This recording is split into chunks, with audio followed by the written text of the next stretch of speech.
My name is Matt Carrick. I'm going to be talking about fresh filtering today. So I want to provide just a quick example, kind of scope out what I'm going to be talking about. So there seems to be a lot of talk in the lab on how do you cause interference to somebody else effectively, and I'm kind of on the other side of that, which is how do you remove it. So if you receive, I'll talk about this example throughout the presentation. So you have some desired signal, some signal of interest, which is a BPSK signal here. And you get some noise and interference on top of it. So how do you mitigate that interference? What are your options? So you have a couple of ways. You can do it with modulation. If you use frequency hopping, you can use spread spectrum. They're bandwidth inefficient. They're effective though. You can use error correcting codes to try and mitigate that interference. The problem with that is you need to synchronize to the signal to make use of those codes. And if you can't synchronize, you're not going to be able to get there yet. So you have some other kind of options similar to frequency hopping, which is you could notch a spectrum, vacate a band if you have some other bands available to you. May not be possible, but again, bandwidth inefficient. So what are your other options? So one way is you can use a filter to get rid of that interference. So the first way you can start is you say, let's pick a filter W, then we'll figure out what those optimal filter coefficient should be if I minimize the mean squared error. So D is my ideal signal or desired signal. And then I have, on top of that, when I receive it, interference and noise. So if you go through this, you get the work from, I think it's Kolmogorov, I don't know how to pronounce it, in Wiener. So this puts us back in 1942, 1941. So Wiener did it in the frequency domain, and Kolmogorov put it in the time domain. So you get a design equation that looks like this, assuming an FIR filter. So you get this relationship between the optimal filter coefficients and the autocorrelation of X, received signal, the cross correlation of your desired signal D and your received signal X. So what do you do with that? How do you actually get those filter coefficients out? So you write this equation, or basically expand that convolution as a system of linear equations, write it as a matrix, and then you invert your autocorrelation matrix to get your optimal filter coefficients out. So what does this actually look like? So going back to that same example, this is my desired signal, so I have some noise and interference on it. The Wiener filter, what it'll do is it'll attempt to balance how much of the interference and noise you get rid of versus how much you distort the underlying signal. So you see it puts this deep null here. Like I said, the problem is, yes, you get rid of the interference, but you also distort your underlying signal. So there's a balancing act, and you can never remove it perfectly when you have interference that's in band. And we'll talk about this one much more than this slide. But what happens if you have channel effects? You have multipath, and you get a null in your signal. How does the Wiener filter impact this? So in this example, you have nulls in your signal. So your Wiener filter is going to attempt to restore this spectral shape, which it will do, but it also amplify the noise and color it, and that's not something we want to have happen either. So the Wiener filter works well for stationary series, time series, like white noise, or if you have a basebanded and decimated signal. But what if it's not stationary? What if it's oversampled or upsampled? Like most communication signal are, what can we do? So in this case, we have signals that look like this. You have a bunch of bits, and it goes through a symbol map. And then you get out, in this case, a BPSK signal, you have a bunch of plus ones and minus ones. So I have this dividing line. So on this side, it's stationary. So at any time index, the distribution or the likelihood that you get a minus one or plus one is the same. Once you cross this boundary where you've upsampled it, now you have a cyclostationary signal. So this happens to be 4 samples per signal, or 4 samples per symbol. So the signal at the 0th index, you have this probability of 0.5 to be plus 1, minus 1. But when you change the index, so for 0, 4, 8, 12, and so on, you get one distribution, and it's periodic according to that 4 samples per symbol. And then when you move to the next one, you get a different distribution. In this case, it's trivial. It's always 0. But when you filter it, you get something out that looks like this. So you have a cyclostationary signal. In the time domain, you have this baud rate, but what happens in the frequency domain? So when you have a stationary signal, you have some spectrum according to that signal. You go through an upsampler, and now you have a cyclostationary signal. So if you sit down and work through the math, what happens when you upsample signals, you get perfect spectral copies. I'm not going to go through why. just have to trust me. So if you look here in the middle, you basically take this piece of spectrum, you shrink it, and you have a copy here, then you have a copy here, here, and then one wraps around plus minus fs over 2. Because we don't want to use extra bandwidth, we then put it through a pulse shading filter to knock these side lobes down. But you can still see we have a copy on this side. This half is the same information as this half. So we have this redundancy. Sometimes you hear, so a couple ways to describe what this redundancy is. Sometimes you hear spectral redundancy, sometimes you hear spectral correlation. So we have this redundancy. So like we have an error correcting code, if we have redundancy, we should make use of that to get rid of noise or interference. So we have this spectral redundancy, not so much at the bit level, but we have it at the signal level. So how can we make use of that? So if I have redundancy, and let's say this example, what I should be doing, yeah. So any signal can be converted to cyclostationary by upsample? If it's, my understanding is if you have a stationary message, you upsample it, you get a cyclostationary signal out. There's other ways to get it. So if you have, let's say, filtered white noise, you put a carrier on it, that carrier creates a cyclostationary signal. Well, you can pick any number. You could pick integers numbers. You can pick not an irrational number, or whatever you want to pick. Would the redundancy be increased if the upsampling is? Yeah. So if you go, so right here I have 4 copies. So if I overlap and add all of those, I'm going to get better performance out versus in this case I essentially have 2. Right. So I get a better, just ways for me to get more gain out of it. It's basically essentially one way to think about it is you have a better code. You have more redundancy. By just increasing oversampling or reducing If you increase the oversampling, you reduce your rate. Sampling by 8 maybe when compared to 4. What do you mean with rate? What do you mean your bandwidth efficiency is decreased? Is that what you're asking? Yeah, right. So I have this redundancy. So how do I actually make use of this? So before we get there, I want to add a little bit of math in here. So if you go dig through the works that talk about fresh filtering, you see a lot of talk about second order periodicity. And it's hard to think about. It's a lot easier to think about this in the frequency domain. So the time domain, you basically say how well does it correlate with a complex sine wave of frequency alpha. That's hard to think about intuitively. So if you think about it in this frequency domain, you say, okay, I have 2 signals, xt, I have this underlying signal shifted, in this case, to the right by alpha over 2, in this case, to the left by alpha over 2. So how do they correlate? And I'll use the word cycle frequency. So alpha is the cycle frequency, meaning these are the frequency shifts it correlates against.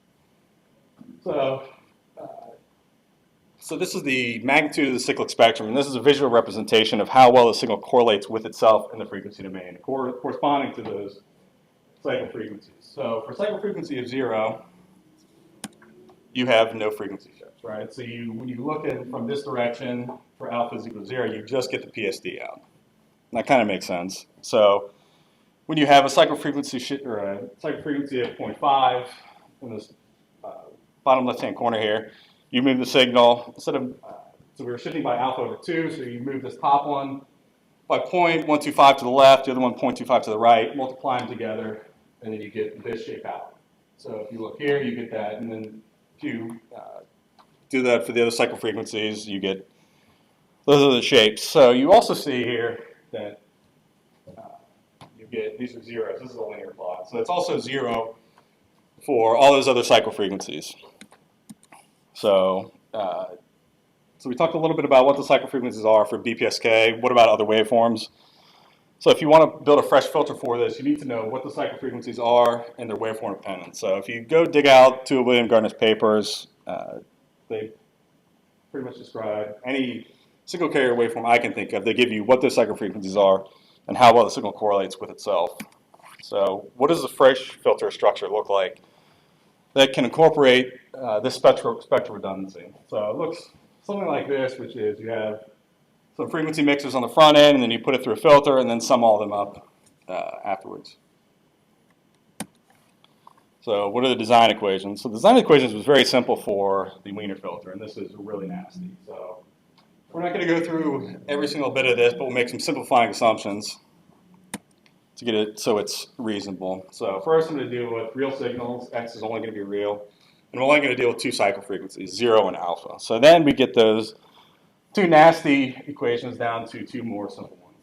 So if you go back and look at the Wiener filter, you would compare to get the filter coefficients out, you would have this term and this term. But now you have this extra term in here. So what is this telling you? So what this is trying to do is it's trying to determine how much spectral correlation you have between X and when X is shifted. So one way to think is when you have this cyclic spectrum plot, what is the alpha for BPSK when it's 0.25? That is essentially what it's trying to measure. How much frequency content is replicated at this frequency shift. So if you look at the other second equation, this one's it's not as intuitive, but again, we're trying to measure what the frequency content is from the original baseband version versus when we shifted. So if you go through and plot all those different, basically the known quantities in there, you get these magnitudes out. So to try and provide some kind of intuition on this, if you start at the top, we're trying to take this filter W1, multiply it by this cyclic spectrum, add it with the other one, and get out this here on the right. So if you try and sum up the magnitudes, I've tried to add some color in there for some intuition. So you take the black, and if you cut it on the left side from all the negative frequencies, you get a much darker shade here on the right because you're adding more of this piece that has no shift to it. You get a lighter shade on the other side from this spectral correlation on the right side. And the same is true for the bottom row. So what we want to do, we want to get back to the time domain like we did for the Wiener filter. It's a little more intuitive to get the filter coefficients out. So you take the inverse Fourier transform, you expand the convolution, and now you get, these are referred to as the multivariate Wiener-Hopf equations. So this tells you what your filter coefficients are, A1 and A2. So now you have multiple correlation matrices, you invert that, multiply it by your cross correlation column vector, and you get your filter coefficients out. So let's look at an example. So I receive BPSK with some tones, and then I have white noise on top of that. So I'm using two cycle frequencies, 0 and 1 over T, and I apply the Wiener filter first. So like I said prior, to get rid of these tones, the Wiener filter can't do a whole lot other than try and drive them down to the noise floor. So I still get some distortion, although I mitigate those effects. I still get some distortion of the underlying desired signal. But what can I do with a fresh filter or a cyclic Wiener filter? How does this operate? So on the top here, you notch the tone out. If you look at this one based on 0.1. So I notch the tone out with my first filter. So I know because I have a cyclostationary signal, I have these perfect spectral copies. So if I shift it, so for example, this here, if we consider just the desired signal, this lump of energy is the same as this lump of energy. It's the same as this, and it's embedded in here as well. So what I should do is basically frequency shift this signal. So I know that the information here is a perfect spectral copy, ignoring the noise, from what I just notched out here. So what I should do is bump that signal power, boost it, and then add it where I notched it out there. So when I filter both of these signals, I put them both together, add them up, I get a much cleaner result here. So intuitively, just looking at it, you would think, okay, this is probably a better estimate. So this is just to show the difference. So you can see here, I'm notching it here, but I also get some weirdness. Over here it's very smooth. And this is just with two cycle frequencies. So what if I start adding, yeah? Does the result you just got here depend on not having, I guess, low side lobes? Like if you're trying to filter the signal before transmission to get really low side lobes, Mm-hmm. that kind of eliminate your ability to do this? Yeah, kind of what he was saying before is the less spectral correlation you have, which is if you don't have these lumps, you're going to get less gain when you add them up. Does that answer your question? Yeah. So this is chosen. This is a port. You would never use this filter, but it gives me a better example to present. Does that answer your question? So what if I provide, so instead of just using those two cycle frequencies, what if I use a bunch of them? What kind of gain do I get? So this red line is the performance of the Wiener filter as compared to the match filter. So we'll call that 5 dB. So once I add my second cycle frequency, that second shift, I get, let's call that 8 dB. So I get a 3 dB boost right off the start. And I get these diminishing returns. So why do we get diminishing returns? My experience is what happens is you get the largest gain here because once you have this second cycle frequency, you essentially cancel out the interference perfectly. When you get to these diminishing returns, you're trying to burn through the noise. So one way to think about it is you've added, I guess the way I think about it is essentially what you've done is because you've oversampled the signal, you've made a much longer period. So you're trying to integrate out the noise, and that's harder to do and expensive in terms of bandwidth. So quickly, I want to talk about some practical considerations. So what happens if you don't know what that cycle frequency is exactly? What if you're off by a little bit? How does that impact things? So this example talks through it a little bit. So this is a normalized cycle frequency A here. It's hidden, but this is 10 to the minus 5. And so the question is, so I have on this red one, this is my performance of my Wiener filter, and the blue one is my fresh filter. So what's this crossover line right here? So if I just assign some numbers to this previous example, let's say my baud rate's 1 megahertz, my sampling rate's 7 megahertz. This number right here turns out to be 14 hertz, which is incredibly tight. And that's just the crossover point, right? You really want to be up here at the Linear curve, which is much smaller. So that is a concern. I also didn't give any numbers on this one, so I want to talk through this a little bit. So the input SNR on this one was 12 dB. My SIR was 5 dB. So when you put these two together, you get an input SIR 4.2. When you get the output, you get 16.8. So this is larger than both of these numbers. So the way I think about this is you burn through the interference almost perfectly. Then you start to eat through some of the noise because you have all these spectral copies. So to try and show you, yes, it's true you burn through the interference perfectly. What if we run this test over multiple SNR values and over multiple SIR values? So I'm running this over SIR values of 0 dB, 3 dB, and 10 dB, and then I vary the input SNR at the bottom here. So regardless of the signal interference ratio, you basically get down to the noise and attempt to burn through that, irrespective of what the actual value is. So I didn't get to any of my research today for the reason that between signing up for this presentation and giving the talk, I was asked to put a patent through for my work. So unfortunately, I can't talk about today, maybe for another time. But it kind of cuts out a lot of material I could talk about today. So just to wrap up the conclusion, Wiener filters reject interference, but the problem is, like I said, is you start to distort what your underlying desired signal is. Your fresh filter incorporates spectral correlation to reject that interference, so it's another form of redundancy we can use at the signal level, actually the bit level. So that gives us an additional layer of protection or performance that we wouldn't have otherwise. And then fresh filtering tends to be noise limited. So I say tends to, it's not perfectly. If we have more, we were talking about earlier, if we have more spectral copies, we can start to burn through it, but that's very inefficient. So that's all I had for today.